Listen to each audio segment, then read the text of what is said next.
দক্ষিণ জেলা বিএনপি মনোনীত প্রার্থী জনাব জাকির হোসেন বাবলু।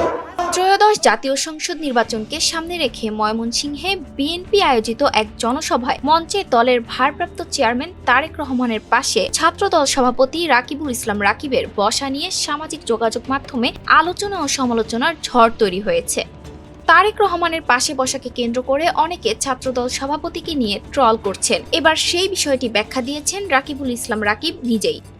বুধবার নিজের ভেরিফাইড ফেসবুক অ্যাকাউন্টে দেওয়া এক পোস্টে ঘটনার বিস্তারিত তুলে ধরে ছাত্রদল সভাপতি জানান, মঞ্চে উপস্থিত জ্যেষ্ঠ নেতাদের মধ্য থেকে শুধুমাত্র ছাত্রদলের সভাপতি হিসেবে তাকেই একান্তভাবে ডেকে তারেক রহমানের পাশে বসার নির্দেশ দেন।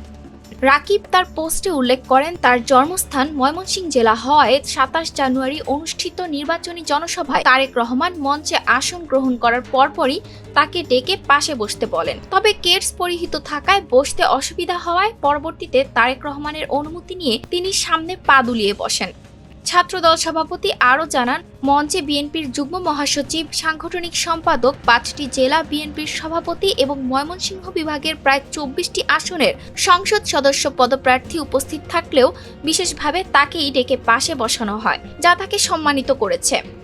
পোস্টের শেষাংশে রাকিবুল ইসলাম রাকিব বলেন, জিয়া পরিবার নির্যাতিত ও মজলুমদের আশ্রয়স্থল। তারা ত্যাগী নেতাকর্মীদের শ্রম ও অবদানকে মূল্যায়ন করে। এ সময় সবাইকে ধৈর্য ও সহনশীলতার সঙ্গে তারেক রহমানের ভীষণ বাস্তবায়নে কাজ করার আহ্বান জানান ছাত্রদলের এই কেন্দ্রীয় নেতা। ETS Bangla, desk report.